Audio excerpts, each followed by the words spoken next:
थोड्याशा वेगळ्या चवीची वाटाण्याची भाजी बनवूयात. त्यासाठी ओल्या वाटाण्याच्या शेंगा सोलून घेतल्या. सोललेले वाटाणे स्वच्छ पाण्याने धुवून घ्यायचे. त्यानंतर एका पातेल्यामध्ये काढायचे. त्यामध्ये 1 ग्लास पाणी घालायचं, पाव चमचा साखर घालायची. त्यामुळे वाटाण्यांचा रंग हिरवागार राहतो. अर्धा चमचा मीठ घालायचं आणि हे वाटाणे छान असे शिजवून घ्यायचे.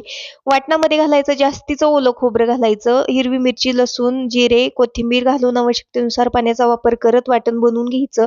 बनवलेलं वाटण शिजवलेल्या वाटाण्यामध्ये घालायचं. फोडणी करता कढईमध्ये तेल गरम करायला घातलं. त्यामध्ये जिरे, मोहरी, कढीपत्ता घालायचा. थोडासा ठेचून घेतलेला लसूण, हळद पावडर, गरम मसाला घालायचा आणि तयार केलेलं वाटाणं यामध्ये घालायचं आणि छान असं परतून घ्यायचं. त्यानंतर यामध्ये घालायचं आहे थोडंसं गरम केलेलं पाणी आणि व्यवस्थित असं मिक्स करून घ्यायचं. त्यानंतर ही भाजी थोड्या वेळासाठी झाकून ठेवायची आणि इथं बघू शकता मस्त अशी ओल्या वाटाण्याची उसळ बनवून तयार झालेली आहे.